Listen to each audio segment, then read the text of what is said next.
platforms, and you'll probably catch me mid-sentence coming in on YouTube here in a second. But I am bringing us in tonight as my normal co-host. Ben Raza is heading down to the DFS Open, but this is the Live Before Lock show, the Awesome Golf Show. I am the host normally with Ben, Jason Rosen, but tonight I'm joined by Jeff Ulrich. Jeff, what's going on? You're kind of some new blood here with us at Awesome Golf. How are you liking your time here, and what do you think we got going on this week?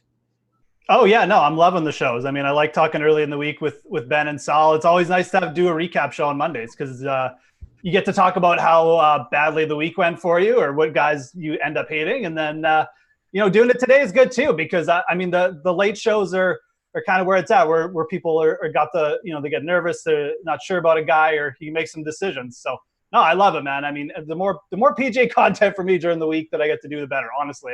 And I mean that seriously. So yeah, it's I love it, and we see you on DraftKings on their program in the past. What got you into golf, my friend? I know you've been doing it for quite a long time, but for anybody that's new to you and to Awesemo here, give us just a quick little backstory.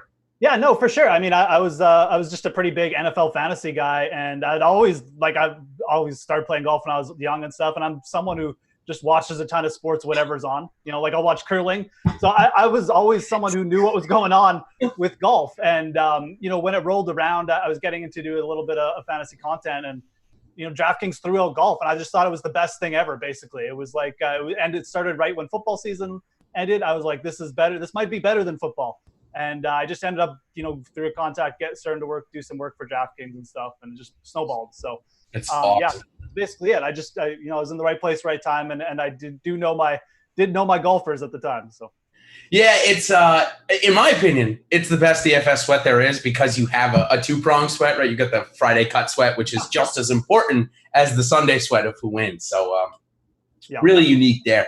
Well, thanks for that little intro. So what we do here on the show is I go through literally maybe a 2-minute review of last week, just for those of people that are not Awesemo Plus members that would like to know how our weeks are. I put all of my results in my Wednesday article for Awesemo Premium members.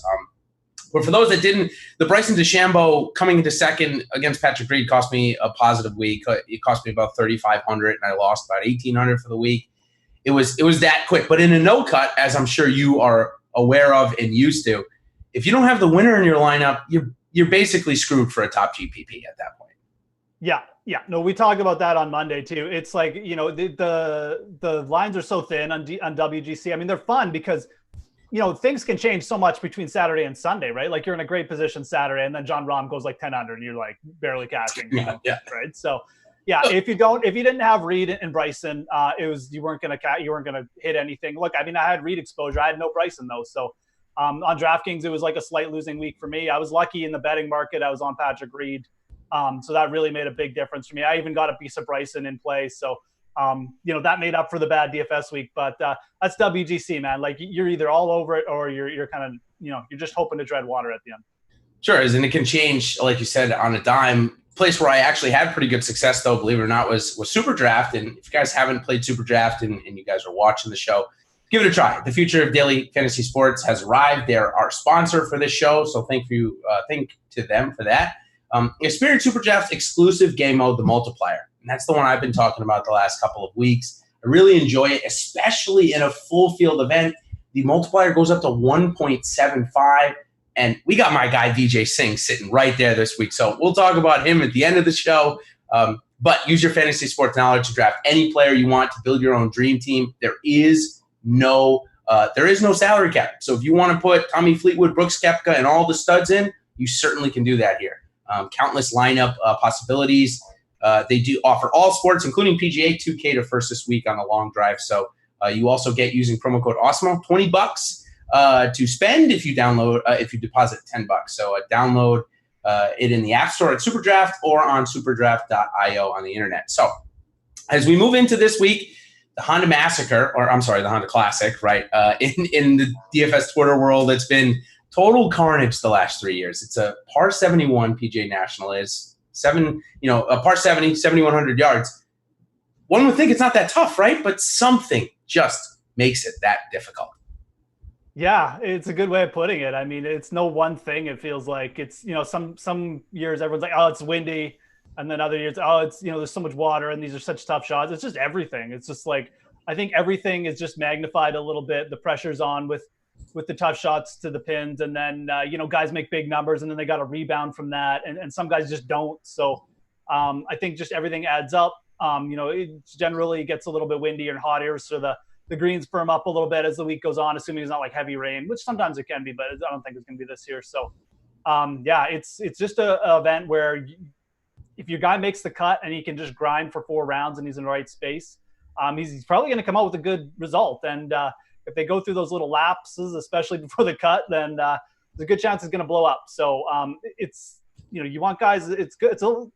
It's still about recent form and you need guys playing well, but a lot of it is mental this week. I feel like guys will come in here playing well and just bomb out for whatever reason. So it happens.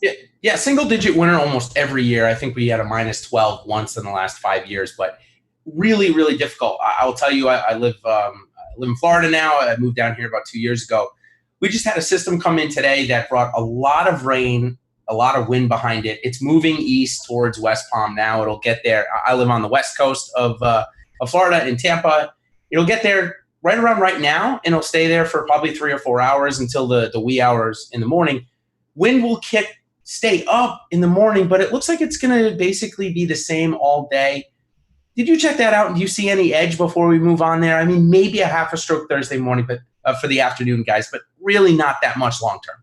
Yeah, that was kind of the last time I checked, I was the same way. I mean, it could end up being a softer course, but again, it's going to be a soft course for the afternoon guys too, right? I mean, yep. I think there might be a slight edge, like you said, for the afternoon wave because, again, it's going to be a little bit cooler too. Like you said, the system's moving in, so the temperatures seem like they're going to be a little cooler than normal. So I think that could hinder the morning guys a little bit. I don't think it's going to be a huge edge, but if I had to guess right now, tiny edge to the afternoon starters. But again, that's a guess. I think it's going to be a little bit softer course than normal. So you could maybe even possibly see like a little bit of scoring than we're used to. Yeah, certainly, especially with the winds basically down all year. Maybe we will get into that double digit, under par this week. Maybe we'll see. So let's just take that really quickly and say, all right, we have the Showdown Contest. Of course, it looks like I think it's 5K to first. Excuse me. Sorry about that. 5K to first. So if you do want to target some afternoon guys, just a few of the studs going out in the afternoon. I see JT Poston going out, Shane Lowry, Gary Woodland, Louis Oosthuizen, Brooks Koepka also playing in the afternoon with Matthew Wolff and Keith Mitchell. So those are just a few names that are going off that I would be focused on just for round one. Again, long term, we've seen this play out a bunch. I talk about this with Ben, unless it's a shot or more that we can see on there, which is like, call it every 10 miles an hour wind is one shot roughly. It's definitely not scientific by any stretch, but it roughly comes out to that. So like for, the Open Championship, if you can guess the right one that's going to have the, not the 30 mile an hour winds, you can pick up a shot or two. However, this one, it doesn't look like long-term we're going to do much. I'll try to take advantage of it in Showdown tomorrow. But other than that, I don't think I'm going to do much with it. So any round one showdowns for the afternoon that you want to throw out before we go diving right into the players for the week long? No, I mean, I think I'm thinking the same strategy. I'll probably lean a little bit heavier in the afternoon. I think I set my initial lineup to this morning for Showdown. I think I actually weighted it more heavier with the AM guys, but I just checked the weather obviously before the show. So I'm probably going to switch that. A couple of values out there. Russell Henley tees off late. He's got a great record at this event. He's coming in good. So if you're really looking like for the later guys, I'd probably look at him. I'm pretty sure he's got a cheap salary. And I'm just going to pull up my Showdown lineup up just to make sure I don't miss him. And then I think Bo Hosler is another name who you could think about. He's coming off a good week in Puerto Rico where he didn't make many bogeys. He's been playing well. Again, he's more of a GPP play. Yeah, he tees off early afternoon. So that was a couple of cheap guys I was looking at for Showdown. Definitely. All right, so let's move on to our next segment where we go over some of the high-priced players. We compare them to each other. And this week, we're really thin up top. I mean, sure, Brooks Koepka, one of the best players in the world. But for a Florida swing, now granted, the Arnold Palmer's next week, and, of course, the Players the week after that. So we're going to get big-time fields the next 2 weeks. Maybe a little bit of a breather after a WGC for some of the top players. But still, enough to certainly get interested in. What's what's confusing to me, or maybe not confusing, is that it looks like Gary Woodland and Rookie Fowler are going to be roughly 2 times as much owned as Brooks Koepka and Tommy Fleetwood. So what make of you of that scenario, and how are you trying to exploit it, if at all? Yeah, I mean, in an event like this, especially with I think Brooks coming in with, not a terrible week. Obviously, he's got negative sentiment, but off a week where he at least showed us improved ball striking, I'm definitely going to have more Brooks Koepka exposure than Rickie Fowler exposure. So I generally am someone who uses the ownership levels to differentiate between the top guys anyways. Yep. On a week like this where volatility kind of is at an extreme, and you have a chalky guy like Fowler who really hasn't shown any like elite play, I'm completely fine going underweight on him and overweight on Koepka for that reason. And then Woodland is a guy. I like Gary Woodland for this course, but he is a player who, he's not the greatest bunker play in the world. He will take a 7 here, just, from the bunkers or something like that. So tee to green, I understand the sentiment and that he played well last week, but whenever Gary Woodland gets up to be a chalky play, especially on a course like this where, the big numbers can happen from the bunkers and stuff like that, I'm pretty fine fading him. Now, I'm not going to fade him completely, but as far as Fleetwood goes, I really like the fact Fleetwood is the most expensive player this week, just from an ownership perspective, because I knew it would depress his ownership a bit. I think around this course, Tommy's got a really good game for managing his way around, and I think he'll make the weekend, and that's really what you need your player to do. Just make your weekend in a decent spot and go from there. So I'm pretty big on Fleetwood this week, to be honest. Yeah, I made a hot take last week, which maybe it's not too hot take, but he hasn't won on the PGA Tour, so I guess it's a good enough one. Then I said he'd win within the next month, and it just so happens that this week, this field is really not strong. If Brooks is not 100%, there is no better player, in my opinion, in the field than Tommy Fleetwood right now. So if the best player wins this week, it's going to be Tommy. We've seen the best player win at this course a couple of times. Justin Thomas, of course, did so. Now, Keith Mitchell was the best player in the field last year, no doubt about it. So that theory, of course, holds up. But I will say I'm going to lean on ownership here heavily. I'm going to go with Fleetwood and Koepka. I'm going to basically fade Fowler because I don't think he should be 10-8. I don't really care what field. He's shown us that his swing is not really quite there to elite level yet. He went through swing changes. There's no doubt why he did it. He wanted to add ball flight. He wanted to add height and ability to control it. It's not quite there yet. So I would rather go with Tommy Fleetwood, who's been in the top 25 each of his last 4 or 5 starts. And Brooks Koepka, he was basically playing at maybe a 70% at the Genesis and still was able to muster out a gain of 1.2 ball striking for the week. That's fine with me. I mean, if he's 95%, he'll beat 98% of the people in the field, right? I mean, that's the way I'm looking at it, at least. Yeah, I feel like Brooks is a little bit closer to than maybe Dustin is. I know Dustin's played more, but Dustin seems to be struggling with various parts of his game, where it feels like Brooks is just rounding into form. So I'm pretty confident in that call as well. You mentioned Fowler's swing changes and stuff. Even if he does get it together for a couple rounds, until we see him really put it together for 4 rounds, I don't know if this is the place you want to be necessarily taking like a lot of ownership on him. So I'm definitely there with you. I think this is going to be a good week for Brooks Koepka. He's obviously not the most expensive player in the field, and like I said, I just like the reliability that Tommy Fleetwood gets you. I think there's enough. I really actually like this low 7K range too for taking some shots on players. So definitely. I think that has also led me to liking Tommy Fleetwood because it just lets me fit in a couple more of those players, and I think those builds will be somewhat unique. So definitely. So let's talk about the second guy in the lineup now. We've got an out-of-form Justin Rose and a very confusing Louis Oosthuizen, because Louis played really bad last week for someone who rarely loses strokes tee to green, rarely loses them off the tee. I mean, he was oddly bad last week. So I'm a little nervous to pay 9-7 for him when I've got Victor Hovland coming off a win and Billy Horschel, who granted is going to be the most popular player likely this week, both seemingly in really good form. So what do you make of the 2 long-term form better players, at least so what we've seen in the history, versus 2 guys that definitely seem like they're in form here? Yeah, so I mean, Billy Ho is setting up to be the Uber chalk. I mean, not the Uber chalk, but he's going to be probably one of the heaviest owned players of the week. Yeah, no doubt, right? So everyone's in on the recent form, and I get it. I mean, I think we've seen Billy Ho do this before when he gets in this kind of zone where he does carry it for a few events. I'm still a little skeptical. Phoenix, he was relying a lot on the putter and the short game, chipping in just insane from insane spots. So tilting me forever because I was betting him against him in three balls. He eventually cooled off, but he did, yeah. So me, of course, when he cooled.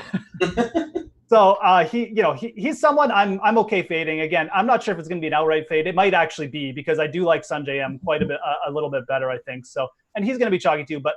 Horschel, Horschel and Hovland. Hovland is a guy I think will maybe come up a little bit higher than the ownership projections have him at. That's just my opinion. I'm just, I think if you look at Hovland and Newstays, and I think there will be a difference of a couple percent at least where Hovland gets a little bit more chalky. I don't know what was going on with Louis last week. It always scares me when he starts to play a little bit like that because sometimes it ends up being an injury. Right. So again, I have no news or anything like that, but I've seen it with him before where he has a bad week, and then the next week he starts, and it's like, oh, yeah, his neck is hurt or something. I'm not saying that's what happened. He was playing really well before that.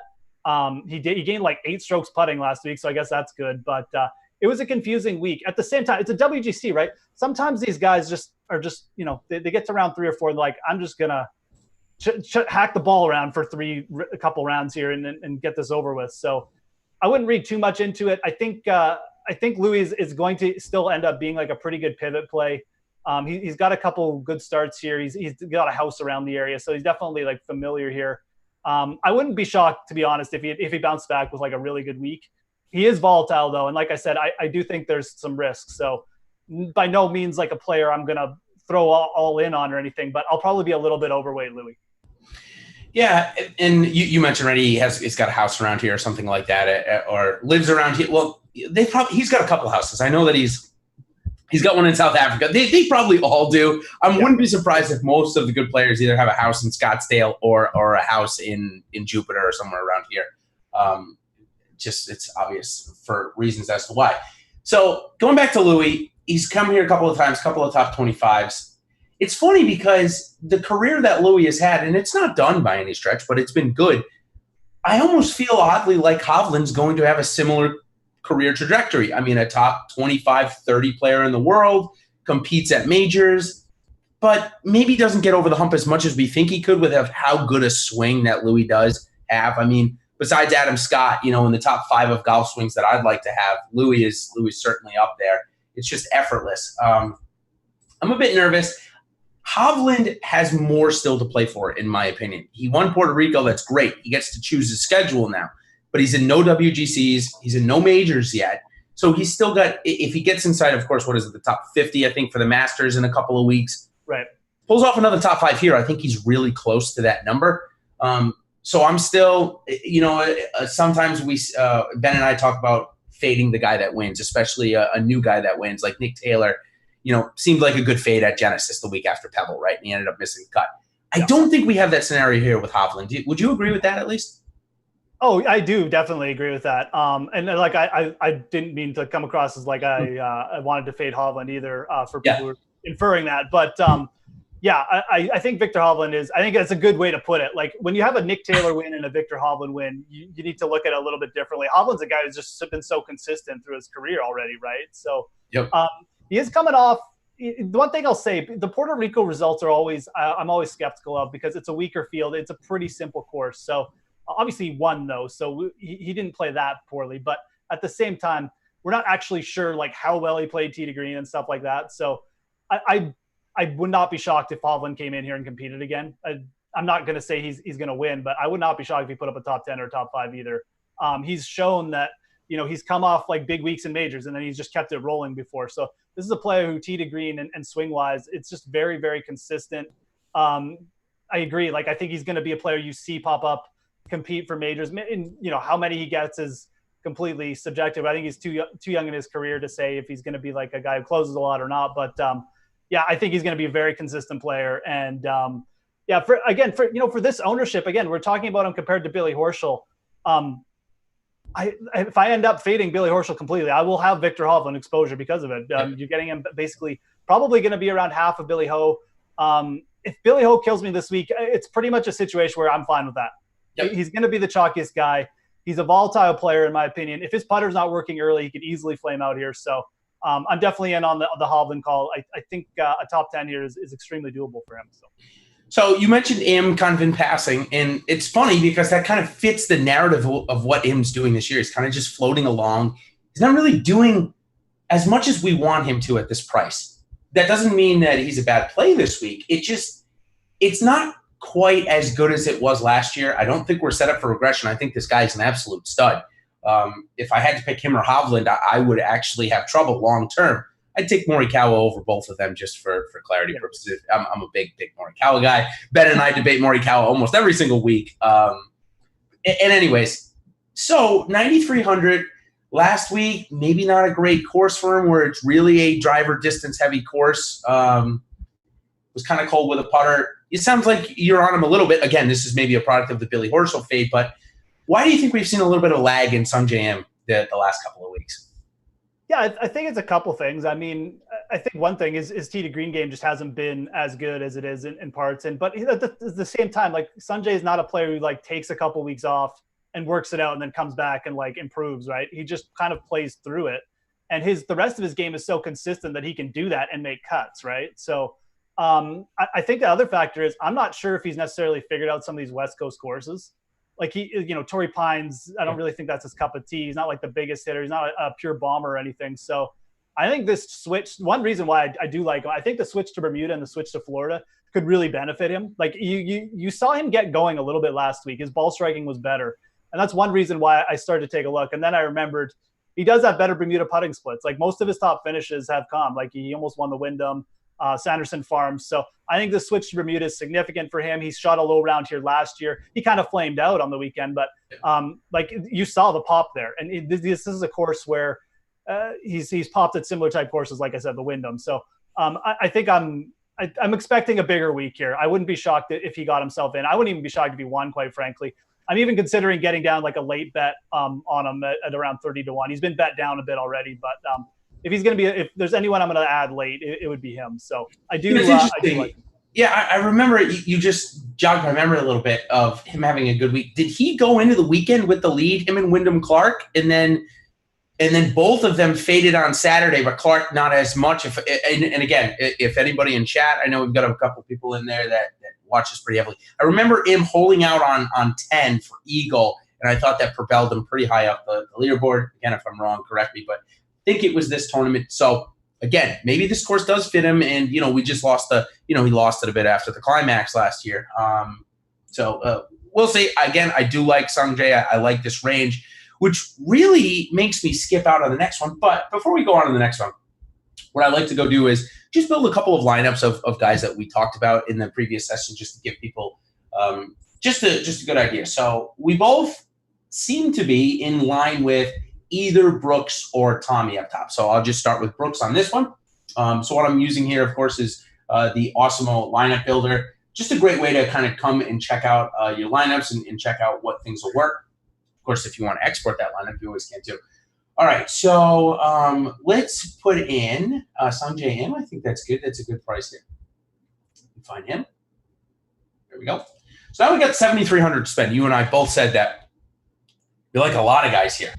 We'll talk about them in our next section, but that's why I like this type of build exactly right here. Even if we go up to Tommy Fleetwood, it's still not going to affect us to the point where we're going to have to dip too low. If you find 3 or 4 of those guys in the 71, 7,200 range, you can build a really quality lineup with these two studs. And at the Honda, if you go look at the leaderboards over the last couple of years, and Jeff, I know you know this with me, you see a bunch of guys that we don't normally see, like Keith Mitchell winning last year, and then you see 1 or 2 studs. We see a KH Lee come in the top 5 or top 10. So that's why I do like this build and filled with a bunch of 7,200s. Thoughts on that, on these type of builds? Yeah, no, like I said off the top, it is the way that I'm starting to like it a lot this week. I mean, again, it's, the high 7K and the 8K guys, they're good, but again, it's a volatile week, and you mentioned it. We always see some of these guys pop up, and again, it's not like a high scoring week either. So just from like a birdie perspective. It won't be a high scoring. So, getting a couple of these guys just to grind out like top 20s, it's going to be pretty valuable, especially if you hit on your two studs that you're starting with. So I think there's a lot of good things about it. I mean, I know for a fact I've seen a lot of winning GPP lineups that are just always seem to be heavy in this low 7K range. You can pick out. It's also easy to pick out guys who are low owned in this range. So yep. There's going to be a couple of chalkier players, but no one will be that heavily owned. And there's definitely going to be a couple players who I think are just going to be completely overlooked, who are playing well, have good records at this event, have the ability to pop, and they're going to be like 1% owned. So that also gives you more flexibility at the top to take a chalky player, right? Like an M. So.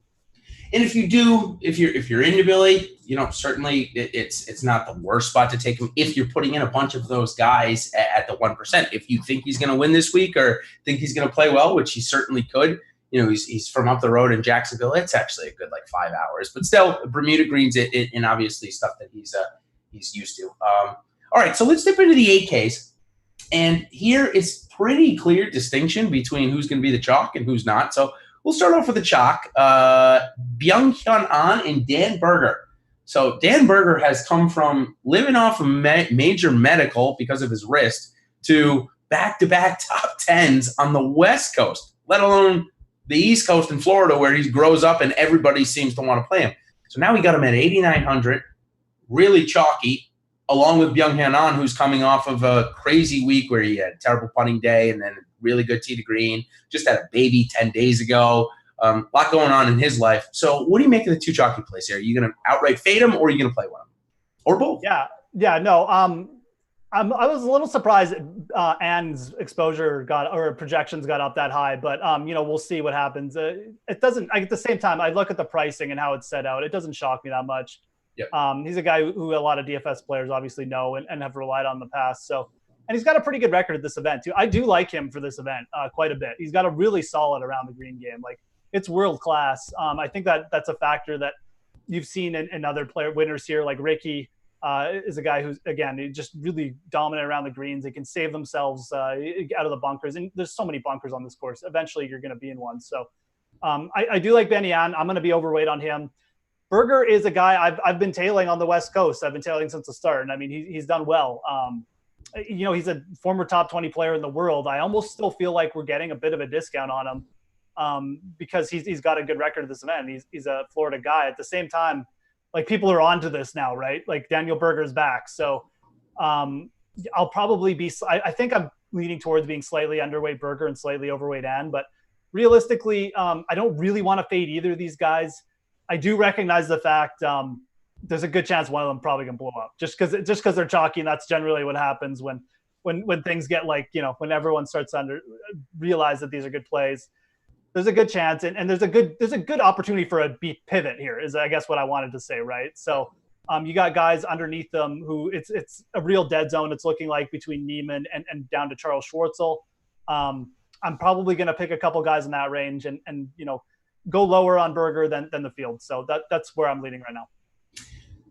So my whole thing is, all right, so I laugh because Dan Berger is the one guy that I tell Ben every week that I know Ben likes that I can't stand. I cannot stand Dan Berger. I don't want him around. I don't want him near the top of the leaderboard, except for when I played him at the Waste Management a couple weeks ago. Then he could be at the top of the leaderboard. But it really brings me back to the U.S. Open when him and Finau went out early on Saturday morning and shot even par and ended up in first and second. That really set it off to me with Berger. That was a ridiculous round. Like, that was ridiculous. I mean, and it was a good round. It was a great round, and I give him credit for it. And it still burns me. But the back-to-back FedEx St. Jude's, everybody started loving this guy, and I just didn't think his swing was great. It's very flat at the top. If I'm getting very analytical, it's just I would take a more pure golf swing like Colin Morikawa. Anyways, beside the point. So I would rather play this week Shane Lowry. $200 more. We're going to get, a third of the ownership maybe? At least half. So it's $200 more bucks. That's where I'm going. And, of course, you have Eric Van Rooyen, who's coming off his best career finish, his biggest finish. But not like we haven't seen him compete in big events before, right? We had the top 10 at the PGA. Do you think we see a letdown week with Van Rooyen, or are you going to go right back to him? Because I feel like I'm going to go back to him a little bit at least. At 7% or 10% tagged ownership, I think I'm going to have over the field again. Yeah. Again, I'm actually kind of there with you on Berger this week. The more I look at this, the more, and even just as we're talking about it, I think the play is to probably fade him, because Van Rooyen, I know it's a letdown spot, or it could be, and he hasn't played the course before, but man, like this should set up really well for Erik Van Rooyen, a guy who just can light it up with his irons, will not miss greens when he's on, tee to green, can easily lead the field. It reminds me a little bit of when Alex Noren came here on his first time and hadn't played the course. Everyone's like, this is going to be a good course for Alex Noren. Everyone's like, he hasn't played, and he almost won. Like, It reminds me very similar of that. So I think Van Rooyen's even going to be lower owned than Lowry last time I looked at the projections. I even think he might be the play over Lowry. Lowry's playing good. I think it's okay for him, but like realistically, Van Rooyen, when he gets in these zones, man, like he will keep it up for a bit too, or at least he did when he was against the European Tour. It's the guy's coming in with confidence. He can play against these guys. He's a world-class player. So I agree. It'll take a little bit of, building up my confidence to click on him because he's never played here, and there's risk from that and stuff. But I think he could end up being the main GPP pivot again 2 weeks in a row. It wouldn't shock me at all. A couple of guys also that could be some really big GPP fits this week. Niemann has kind of tailed off just a little bit. His putting has kind of turned down south again, but maybe switching back to Bermuda will help that go to the other side. We know that his approach and off the tee game has been very, very impressive. Looks like I've been on there on my screen. Sorry. There we go. There's Niemann. Again, putting hasn't been that impressive. But three guys, Niemann, Poston, Poulter, probably not going to get much above 10% on any of them. So we know all three are clear pivots. I'll tell you, I'm a big JT Poston guy. I play him almost every week. I played him at 8,300, and then I played him at 6,900, and now here he is back at 8,600, I think. Yeah. He's all over the place. It's crazy. That just goes to field strength, but he's a really good putter. His irons ticked up at Genesis, and he's a great around the green. So, yeah, I think OTT, it's a problem. We know that. As long as he keeps the ball out of the water, he's going to find the weekend like he's done both times here again. So I think maybe for a cash game play or for your higher dollar entries, I think JT Poston's a good guy you can expect to get to the weekend at the very minimum. Yeah, I would prefer Poston over Niemann. I think for me, it's between Poston and Poulter here. I generally tend to – this is an event where I don't mind playing like the older guys and the English guys and people with experience. So I might lean slightly toward Poulter. It worries me a little bit. This is his first PGA start. But again, this is Ian Poulter. He's done this so many times. Like, it's not really that big a deal. And he did play pretty well over in 2 starts in Europe. So he looked like he was starting to get it going. He was, I think he was waiting to see if there was going to be a withdrawal at the WGC last week, which is why he didn't play Puerto Rico. But maybe that's a good thing. He's coming in with no travel. It's not like he doesn't know the course. So he's been in contention here before. Poston is interesting. I'm a little bit worried about Niemann's form. He's a young player. He can be a little bit hit or miss with him, and this isn't really the course that I necessarily want to take. I'd much prefer the experience of Poulter, a guy who can, knows the course well, going to be able to grind it out, and seemingly playing pretty well. I think for me, the real interesting player down here is Charl Schwartzel. For sure. He's the clear one, right? I think he was like 3rd or 5th in tee to greens at Pebble Beach, T5 there, obviously. He really flashed some form really early in the year, like in January back in South Africa. Missed a couple cuts, but then, just popped up at Pebble Beach. I bet him this week at 80-1. He's got a great record here. He's won in Florida before. Like, this is a world-class player you're getting, and you're going to get at what? I don't even know what his ownership projection is. It's probably like 2%. 2%, 2.5%, yeah. I will have Charl Schwartzel this week. I'm not afraid. Again, he's played. And the thing is, like, I think it was last year, he top 20 here. He was playing like absolute garbage, and he just popped up a top 20. So clearly likes the course a little bit. I'm in. He's going to be my real pivot here. I will have a little bit of exposure to either Poston or Poulter, though, too. So we'll talk about Schwartzel for just another quick second. It's interesting because he's on a major medical. He's one of those guys that's on a major medical. But we got the top 5 at Pebble, so that gets him almost fulfilled, but it's not quite. I think he needs another made cut or something like that to fulfill it. Obviously, the top 5 helps him. On that note, quickly, Van Rooyen, he's also close to that special temporary membership. Yeah, that's a good note. Yeah, I think he needs a top 10 if I'm not mistaken. And if he also makes the cut, he's also guaranteed for the Masters, I believe, as well. So just a little bit more narrative-based stuff there. Back to Schwartzel. 16th here last year, and might have been the last cut he made, to be completely honest, before he went on. He came back in South Africa, played at a very similar course, hard conditions, was basically his home course. And I think he came in the top 5 there as well. So we know form isn't far behind. It's not a bad call. At 2%, you can go and get 8 to 10% and get 5x the field. That's really not a bad idea. I will definitely probably have in that range. I'm not quite ready to fully buy back in. I think we're going to still be a little volatile. Got a couple of more guys. Cory Connors, everybody thinks is fantastic tee to green, which most of the time he is. But lately he hasn't been. Even at Mexico last week, we lost strokes approach. The week before that at the Genesis, we gained very little. Maybe just a little bit of regression with him because he had such a good year ball striking last year. 8,200 though seems enticing if those numbers are going to peak back up. Yeah, I'm out on Connors for the time being too. I think I brought this up last week, or it was a couple weeks ago, where I suggested he's just not quite as dominant tee to green as he has been.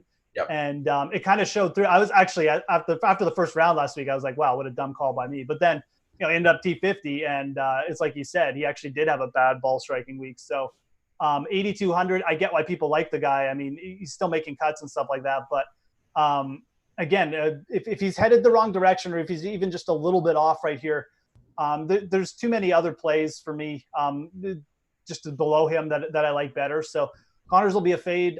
Again, I kind of want to see him on the uptick again before I take a swat.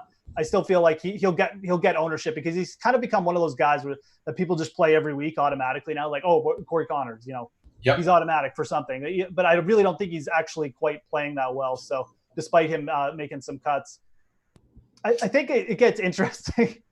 And this is part of the reason why I like Schwartzel, because I think below Schwartzel, there's players who are playing well, but they don't have his pedigree. And even though they're playing well, I still I have questions, right? So Grillo, List, Vegas, even Westwood.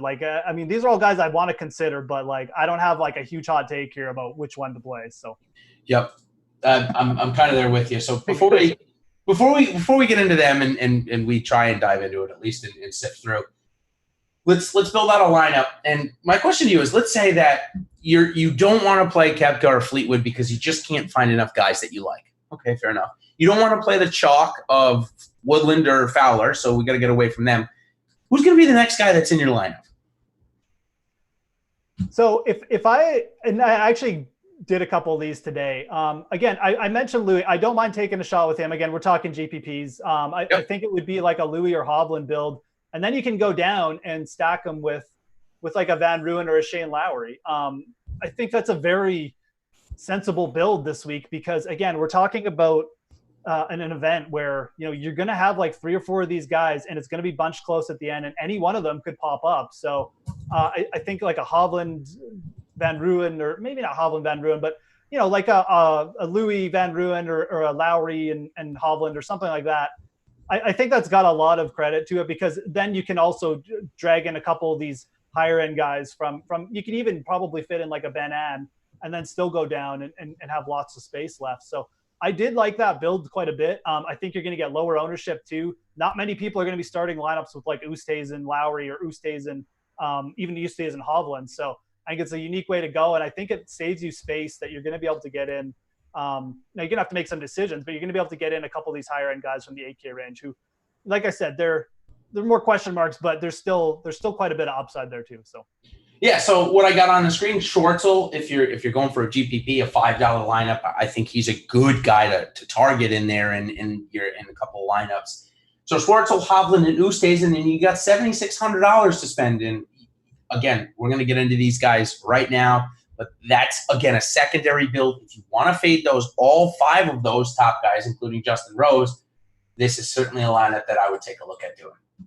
Okay, so let's move on to we basically do a rapid fire segment. If either of us really have a thought of these guys, we can put in, but it's called Make the Cut. So basically what we're just trying to do is we're just trying to find a couple of guys that are going to get through the cut. Right. If you like one of them more, feel free to say it. So, but it's basically rapid fire. I'll start it off. Johnny Vegas. I think he gets through the weekend. I think his off the tee game is good. We saw a little bit of spark there last week in Puerto Rico, so I got him going through. Yeah, I'm pretty much there with you. Exactly the same. I think he's rounding into form a little bit, and he played okay in Puerto Rico, which was good because I was a little bit sketchy, but I think exactly the same. I wouldn't be shocked if he even popped up for like a top 15 or something, but not super bullish on him. But again, one of those players in the Icky range I'm considering for sure. Kevin Streelman had a great start, won the Pro-Am portion of it with Larry Fitzgerald again at the Pebble. But that's kind of what he does. It's Pebble's his course. So, oh man, even off the tee was good, but that's because it's Pebble. It was only, I got him packing his bags and going home. I agree. He's a West Coast guy for me. I haven't even thought about Kevin Streelman this week, and I'm not going to start. So okay, I like that one. No, that's good. Harris English is the next one. Kind of chalky this week. Has been playing good and good at this course. I'll say he gets through. Yeah, English is a guy for me. I could see anything happening. I think he is going to like possibly pop through for a win at some point this year. I think this is actually a good setup. I'm pretty bullish on English, to be honest, but I recognize he's one of those chalky guys who, if his ball striking can come and go. So I'm going to say he pops up here for like a top 10, but it's a little bit with a little bit of trepidation, I guess. No, it's been a really good year for him. Honestly, it's been a great bounce back year. We knew he had all the talent in the world, and this course does fit his grinded out mentality. So I do like it. Another guy we know grinds it out. Been doing it for years, 20 plus years. Lee Westwood, I cannot see him missing this cut. Honestly, I can't imagine he'd come play here if he thought he was going to miss the cut. I agree. I think it's actually a good cash game play this week. I'll pencil him in for like a top 20 or something. Yeah. HV3, good run of golf. It kind of settled it out. He had a really bad stretch where he missed maybe 3 or 4 cuts in a row here. Yeah, I mean, this isn't maybe this is an okay course for him. I don't know. I'm impartial to Harold Varner. I'm going to take whatever you say as my guess here. Harold Varner for me, it's just complete boom or bust this week. Either he's going to go back to just shoot an 80 and be a disaster on the green, or he's probably going to just ball strike the hell out of it and be like a top 20. I'm going to say he misses the cut. Okay, Matt Wolff has been inconsistent, to say the least, which was not his MO in college. Now, we only saw him for a year and a half in college, but I mean, he had the most rounds under 70 and all these accolades. He is $1,800 cheaper than his teammate, Victor Hovland. So what do you make of Matt Wolff this week? Is he going to get it back on track? Does he make the weekend? What is his ownership percentage this week? Looks like 7 to 10, nothing above 10. That's still pretty high. I don't know. I'm going to say miscut. Like, honestly, it's a tough one right now with him, right? He's off around the greens. It's not good. No, very bad. Like I said, there's a million bunkers on the scores. I'm just going to say he misses one more cut. Yeah, there is a million. That's a great point. Maybe it's time for him. If he's coming to play Valspar, maybe that could be a good course for him. Yeah. Just because there's not as many bunkers, it's a little tight, and he does keep it down a pretty good path, and it's relatively short, so maybe he can take advantage of it there. I don't know, though. Yeah, I'm in a tough spot with him. Right next to him, guy that we already mentioned once or twice, Windham Clarke. Does he see the weekend again here for the second straight year? I'll say he sees the weekend, but it's, he puts in maybe like a top 25, top 30. I don't think he's going to get in contention again or anything like that. So I'll pencil him in for a mid cut. Okay. Russell Knox has been good at making cuts this year. Is he making another one? Yeah, he's coming off. His ball striking hasn't been good, but this is where he comes alive. I'll pencil him in for a mid cut. Again, I don't think he's going to get. I won't pencil him in for making contention because I do feel like he's a little bit off. But this is such a Russell Knox course. I think he'll make the weekend. It is, and it should be. I definitely agree. The putting got really bad on Poa the last 2 weeks, so I'm sure he was very thankful to get home to Bermuda. He lives also up in the Jacksonville area, so this isn't a home event by him by any stretch. But the greens are home. Every green in Florida is Bermuda. Nothing else can survive down here. So, right. Yeah, I got him making the cut. I think he's settling into a top 30 range, maybe quite weakly. An okay play. He's not going to make many $5 lineups, but I don't mind him in shorter fields, shorter contests. Vaughn Taylor has been popular a couple times this year. Does he make the weekend? I'm going to say Vaughn Taylor bombs out here. I'm just going to say it's time for a Vaughn Taylor miscut. It's really nothing more than just a gut feeling, change in scenery, a little tougher course. I think he's been taking advantage of some of these easier fields and stuff like that. Or easier venues, I should say. So I'll pencil him in for a missed cut. Like I said, it's really nothing more than a gut call, though. Matt McNeely hasn't missed a cut in quite a while, maybe going all the way back to the Safeway. Did he miss at the Safeway? I think maybe judging by his strokes gained, he was right on it. Definitely missed the Sanders and definitely missed the Military. But it's been a good stretch of golf. Does that continue this week? Oh, who is that? Sorry? Mav McNeely. Oh, Mav McNeely. Okay, yeah. Yep. Sorry, I missed the name. It's all good. I thought you were still talking about Vaughn Taylor for a second. Okay. McNeely is I'll pencil him in for a made cut again. I don't think he's going to do anything fantastic, but he's been so consistent just in all facets of his game. I think he'll handle PGA National okay. So it could be a week where he bombs out, but I think he's going to make the cut. Like I said, he's a consistent young player. I like him. Maybe not his week to pop up or anything, but made cut, sure. Yeah, I do like McNeely. I like his game. He is a West Coast guy, though, so I'm going to say he packs his bags this week.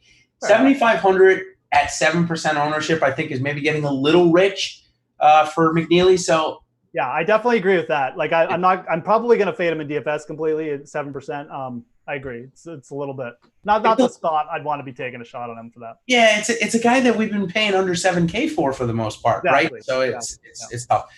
Defending champ Keith Mitchell, I love where his game is at again. I'm not gonna lie, I don't think he's gonna repeat, but he played Valspar really good 3 years ago. That burst him on it. That really actually got him to where he is now. It got him into the Korn Ferry Tour Finals, which he then qualified for the Korn Ferry Tour, which he then got hit all the way up to the PGA Tour on. So I like Keith Mitchell in Florida. I'm going to play him every single week in Florida. He did not let me down last year through this stretch. And so I'm just going to ride it again. So obviously I think he makes the weekend. How about you? Agreed. Keith Mitchell's one of those guys in the 7K range. That's why I'm just happy to play Tommy Fleetwood because Keith Mitchell, last couple starts has looked like the old Keith Mitchell, and we're not even in Florida yet. Absolutely. I think I wouldn't be shocked to top 10. So I'm pretty bullish on him too. Yep. Absolutely. Okay, moving down my list. We'll go rapid fire for these next four. Lucas Glover, Matt Neesmith, Taylor Gooch, Kyle Stanley. Gooch, I think, is going to be a good play. Makes the cut. Stanley, meh. I know he played well last week, but no. Neesmith, I'm kind of neutral on. Glover could be an interesting GPP play. And who's the last one? Tom Lewis.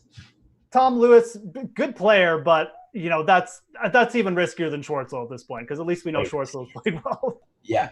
So Tom Lewis is for me a guy that I love throwing in GPPs because that's all he is to me. He is I'm going to pack my bags by hole 30 or maybe even before that, maybe hole 27. I'm packing my bags or I'm in the golf tournament. We know he's got the ability to play well. So I'm going to have a couple shares in GPP. Doesn't mean I think he makes the weekend. Kyle Stanley, here's what I'll say about Stanley is he hit 80% of his greens last week, just shy of in Puerto Rico. So when he gets his irons going, sometimes they stay for a month. Sometimes they lose. They're gone for a month. Like we just went through the last 5 weeks, lost every single start. The 4 weeks prior to that, he made every single start. So I'm going to say that we're back on an uptrend. I like Kyle Stanley this week. I think he presents pretty good value, obviously coming off of his first top 10 in quite a while. So maybe a little bit of mojo. Next guy I'll talk a little bit about because he's been popular and he might be. No, he's not. He's not a better putter than Jordan Spieth, but he's darn good at putting. What do you make of Denny McCarthy this week? I'll be out. I just feel like the first time I roster Denny McCarthy, he'll lose strokes putting. So I just don't even want to deal with it, quite frankly. He's been on a nice roll, making cuts. He has missed the cut here, I think, in 2 or 3 starts, though. So it is one of those venues, too, where it's not as, strokes game putting isn't as emphasized. It's a little bit more of approach and ball striking. So I think that does hurt him a little bit. I'm fine fading him. I'll even say he misses the cut, actually. I think this is the kind of venue. No, I think it's a bold call that if his off the tee game gets him in trouble, he's looking at 7 or 8 on a hole, and I don't know that his putting is going to be able to come over that. Okay, so we've got a couple of names that we got from our Slack chat earlier that I want to toss out at you. Okay. Hold on, pulling up my notes here. Matt Wallace. Here's a guy. I mean, this guy was a world-class talent, we thought, last year. And here he is at 7,100 and can't make anything. What say you? Does Matt Wallace get through? Does he put anything together? I think Matt Wallace is struggling right now. I think what is he at 7,800? Again, we mentioned Schwartzel. There's other guys in that range with. No, he's actually 7,100. 71. Okay, yeah, right. Okay, does that change your mind? A tiny bit. Okay. I think he becomes at least a GPP consideration. That range is still pretty full of guys, but it's definitely, when you look at quality of player there, obviously his pedigree is at least what he's shown on the Euro Tour and stretch. This is a guy who was top 5 at the PGA Championship or whatever too. So definitely like the pedigree is better there, and it's more of it's costing you a lot less. I still think he's not quite there. Like, I just don't think it's the week to take a shot with Matt Wallace yet. This is a tough course. I know he's T20 here last year, but maybe pulls a Schwartzel and just comes out of nowhere and posts another good round. But I don't think the upside is anywhere near what it was at this point last year. So he's just a complete fade for me. I think there's better spots to take chances this week. KH Lee, one of those guys. 2 back-to-back top 10s on this course. I think the first one was some qualifying school. I don't know which one, but still top 10 and a top 10 here last year. Is KH Lee one of those guys? I think I would be okay taking a shot with KH Lee. He's getting a little bit of hype, so the ownership might get a little up there. I don't think it's going to be crazy though, right? Just going to check quickly. I think it's 4 or 5%. Yeah. Yeah, I didn't think he was getting uber chalky. I think he's fine. Yeah. He has been doing it a little bit with the putter, but this PGA National's a little bit of, players get comfortable there and they're able to handle themselves. And KH Lee has shown he can handle himself with the irons against the best players in the world at points. So I think it's okay. He's only 7K as well. I think just the fact he's come here twice and made the cut twice, and he's coming off a couple pretty solid starts. I think it's fine. I think 7K, you're not overpaying or anything. So yeah. All right. So we've got maybe 5 to 8 minutes left. So we're going to go for our deeper dive. And of course, if you're looking for more names, more deeper dive, I put out my Wednesday article for just Awesome Plus members. Of course, if you're looking to become an Awesome Plus member, now is a great time. We've got some awesome tournaments coming up. Plus, we've got NBA going full force just around the corner. Jeff, I don't know if you are a player, but MLB, I know that Alex and the gang over here, they are phenomenal at it. So we've got a ton going on. Great time to come and be an Awesome Plus member if you're not already. Of course, we also have $1 million first place coming up for the players in 2 weeks. So, which is just crazy to me. We haven't had it before, so definitely excited about that. All right, let's do deep dives. Then we'll go into everybody that's sticking around for some Superdraft. We'll go over a couple of our top plays there. So, deep dive names. Doug Ginn gets a sponsor's exemption this week. I think he finally made the cut last week, if I'm not mistaken. Is it time to play him yet? Is he ever going to get a better finish than what we saw when he was on a sponsor's exemption at the Farmers a year ago? Gibbs interesting. I mein, for the bare minimum, that's the name I would probably be clicking. Yep. I don't think you necessarily have to do that this week, but it's a talented player. You're playing the talent at that range. Coming off the Puerto Rico Open, we have seen players just come off the Puerto Rico Open and just keep it going for at least a week, right? So, like I said, it's a more extreme build. Obviously, you're doing. It's not really someone I would go down to unless I was making over 20, maybe 50 lineups. Then I'd think of doing a couple Doug Ginn or something like that, min price. But I think there's enough guys in 63, 65 that I don't feel the need to necessarily go down. I don't have any heavy lean toward Doug Ginn, but he is an interesting player. He's a good young player. We've seen him pop up a couple times down the PGA. It's not out of the realm of possibility that he does it, that he has a decent week here. CT Pan. Yeah, CT Pan is one of those players at 6,400 where just quality of play, long-term wise. Yeah, exactly. Long-term wise. And he won the RBC off 2 horrible starts. So it's not out of the realm of possibility. CT Pan just pops here with a top 10. I'll throw him in a GPP lineup or two. I was actually debating between him and Siwoo Kim. I'm probably going to go CT Pan. I'm going both. What's that? I'm going both. Not gonna lie to you. Okay, yeah. Well, geez, now we're talking. Putting them both in the player pool this week. Yeah, I'm considering both. I mean, either one of these guys could pop, right? I mean, that's all you're looking for. It's a GPP. That's why we call it GPP. It's boom or bust. Pan is easily capable of doing like a top 15, top 10 here. Par 70th Bermuda grass for sure. So yeah, no, definitely in on him. All right. All right. Tell me if you're playing any of these guys. I always play a little Kevin Tway, so I'll give you my answer first. I'll play a little Nick Watney. In the major medical, Jamie Lovemark, maybe one share. I do 150 lineups in the $5. Maybe there's 2 contests for me this week, so maybe I'll end up doing like 300, which means, yeah, I'm going to get him in there. So for me, Lovemark is a guy I might consider. I'm looking between him and John Huh at John Huh, yeah. Huh, I don't know. I love it. I'm probably going to go Hugh or Huh, just because he's got a pretty good record at this event. He is a player his approaches, they've come around in a couple starts. I think I prefer him a little bit, but Lovemark is kind of the same deal. He's been working his way back, played okay in his last web start. So I think both those guys are definitely in play at 6,300. I don't like their upside quite as much as Pan, but I think they have decent cut-making equity. Watney, I'll just go up to Sean O'Hare, who is, again, another major medical exemption, got a great record at this event. He's played well. Like, he led the field in strokes gained, or in greens and regulation, at Pebble Beach, played well in 2 web.com starts, like really well. I think he's actually a really good play. Like I don't want to say I'm going all in on Sean O'Hare, but I'm definitely going to have a lot of him this week. He's kind of my play at 7K. So fair enough. I think we know he's going to be pretty low owned, so always a good absolutely. So you don't have to go crazy on Sean O'Hare to get over owned. Like two Sean O'Hares will do well. Yep, for sure. All right, so let's move on for the last little bit to our super draft segment. Of course, if you have any questions on Fantasy Cruncher, which sometimes I get to on here as well, feel free to ask me. I have one in the chat about randomness and uniqueness. For this week, I'll use probably somewhere in the 30 to 40% randomness. And I don't ever choose the uniques. I always leave it at 1. It's just how I've always done it. Maybe I'll toy with it, though, and let you guys know of the results, but nothing yet. Okay, so switching over to super draft, of course.